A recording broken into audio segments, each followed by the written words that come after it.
Question number 9. Mrs. Rekha submits the following particulars of her income from other sources for the year ended 31st March 2022. First, family pension received from the government of Karnataka 30,000 rupees. तो family pension में कुछ deduction मिलता है, 1/3 of pension और 15,000 which ever is less, वो 30,000 में से minus करके हम आउटर कॉलम में लिख देंगे. Royalty received from the publisher 50,000 rupees. She spent 5,000 on books, stationery, typing etc. during the year.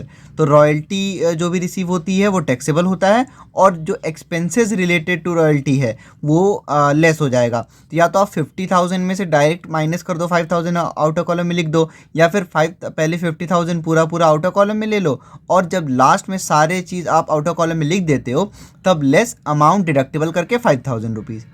Winnings from lotteries net ₹56,000. हमने पढ़ा है 4 वर्ड अगर दिया गया है नेट, रिसीव, टीडीएस और टैक्स फ्री, तो फिर हम ग्रॉसअप करते हैं वैल्यू को. तो यहाँ पे लॉटरी की बात हो रही है तो लॉटरी के केस में 56,000 इंटू 100/70 कर देंगे और आउटर कॉलम में अमाउंट लिख देंगे.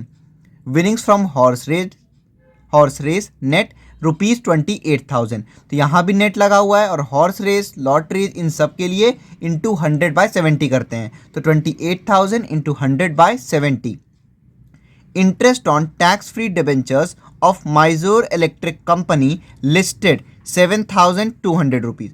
तो यहाँ पे टैक्स फ्री वर्ड दिया है और net, receive, TDS, tax free, इन चारों में से कोई भी वर्ड होता है तो हम ग्रॉसअप करते हैं. तो 7,200 रुपीज़ है. तो इंटरेस्ट ऑन सिक्योरिटीज डिवेंचर जब रहता है तो इंटू 100/90 करते हैं, यानी कि 7,200 इंटू 100/90 कर देंगे और आउटर कॉलम में लिख देंगे.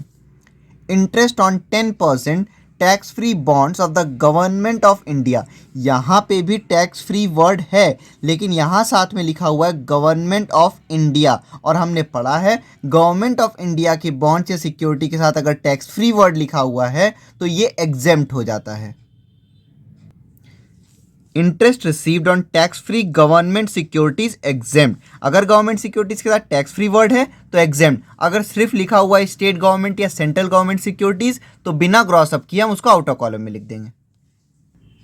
तो यहाँ पे जो 6th पॉइंट है ये हो जाएगा exempt.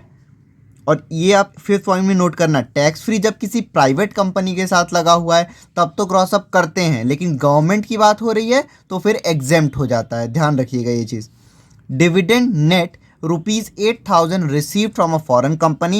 Nothing has been paid to the government out of tax deducted at source. तो डिविडेंड जो क्वेश्चन में गिवन होता है वो वैसे ही फुली टैक्सेबल हो जाता है. तो 8,000 rupees fully taxable. Compute income from other sources of Mrs Rekha for the assessment year 2022-23. Solution देखते हैं 9 का. सबसे पहले हम फॉर्मेट बना लेंगे. Computation of income from other sources. फिर जो भी हमारा असेसमेंट ईयर चल रहा होगा वो लिख देंगे हम. For the assessment year 2022-2023. सबसे फर्स्ट दे रखा है फैमिली पेंशन. तो फैमिली पेंशन में कुछ चीज़ें डिडक्टेबल होती है. तो फैमिली पेंशन दे रखा है 30,000 रुपीज़. तो पहले हम इसको इनर कॉलम में लिखेंगे और इसमें से जो लेस होता है वो रूल. पहले 1/3 ऑफ पेंशन, तो पेंशन है 30,000 रुपीज़. 1/3 ऑफ पेंशन हो जाएगा 10,000 रुपीज़ और ₹15,000. अब इन दोनों में से जो भी अमाउंट लेस है वो यहाँ पे हम माइनस कर देते हैं इसमें से. तो ये है 10,000 रुपीज़ कम है इन दोनों में, तो 10,000 को 30,000 में से लेस कर देंगे. ये आ जाएगा 20,000 रुपीज़ आउटर कॉलम में फैमिली पेंशन का डिडक्टेबल अमाउंट. उसके बाद है रॉयल्टी. तो रॉयल्टी एज अ पब्लिशर वो रिसीव कर रहे हैं 50,000 और कुछ इससे रिलेटेड एक्सपेंसेस भी हैं. या तो यहीं पे हम लेस कर दें या फिर पूरा ऐड करके हम लास्ट में कर सकते हैं. अभी यहाँ पे और कोई एक्सपेंसेस है नहीं इसलिए हम सीधे यहीं पे लेस कर देते हैं.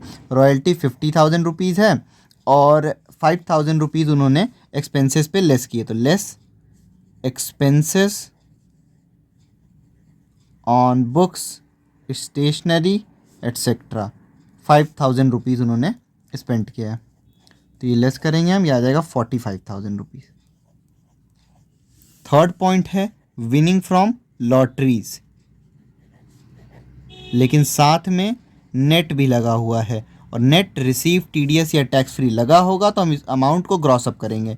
तो 56,000 रुपीज़ है into 100/70। Lottery, crossword puzzle, horse race, इन सब के केस में 100/70 करेंगे। तो ये आ जाएगा 7 8 56, ये आ गया 80,000 रुपीज़। उसके बाद दिया हुआ है विनिंग फ्रॉम हॉर्स रेस।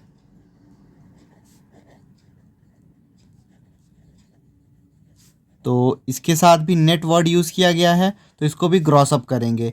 ये है 28,000 rupees into 100 divide by 70।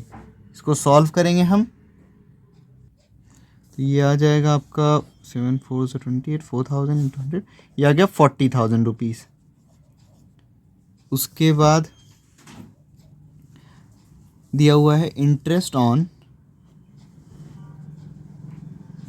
Tax free debentures, tax free debenture Mysore's electric company listed. तो कोई प्राइवेट कंपनी है और टैक्स फ्री वर्ड यूज़ किया गया है, तो ये भी ग्रॉस अप होगा। 7,200 रुपीज़ है इंटू 100 डिवाइड बाई 90 करेंगे। ध्यान रखना है सिक्योरिटीज़ और बॉन्ड्स इन सब के लिए 100/90 करते हैं, और lotteries, horse race, crossword puzzle इन सब के लिए 100/70 करते हैं। तो ये हो जाएगा आपका 9 8 से 72 800 8,000 रुपीज़ आउटर कॉलम में। उसके बाद दे रखा है interest on 10% tax free bonds of government of India. तो गवर्नमेंट ऑफ इंडिया के साथ अगर टैक्स फ्री वर्ड यूज़ किया गया है तो वो एग्जेम्प्ट हो जाएगा। अगर सिंपली लिखा होता कि गवर्नमेंट ऑफ इंडिया का इतना % बॉन्ड है तो इंटरेस्ट हम ले लेते, लेकिन टैक्स फ्री इसलिए एग्जेम्प्ट। उसके बाद लिखा हुआ है dividend received from foreign company. तो डिविडेंड जो दिया होता है एज इट इज़ हम उसको आउटर कॉलम में ले लेते हैं। फॉरेन कंपनी, तो ये 8,000 रुपीज़। पेज नंबर 347 पे दिया हुआ है dividends, taxation of dividends, dividends from a foreign company. The dividend receive from a foreign company is to be included net in the income. तो मतलब जो अमाउंट था वो ले लेना, या नेट लेकर रखा था तो इससे आप ग्रॉस अप मत करने लगना, इसको एज इट इज ले लेना 8,000। अब इन सबको हम ऐड कर देंगे। 20,000 plus 45,000 plus 80,000 rupees plus 40,000 rupees plus 8,000 rupees plus 8,000, ये आ गया 2,01,000 rupees income from other sources.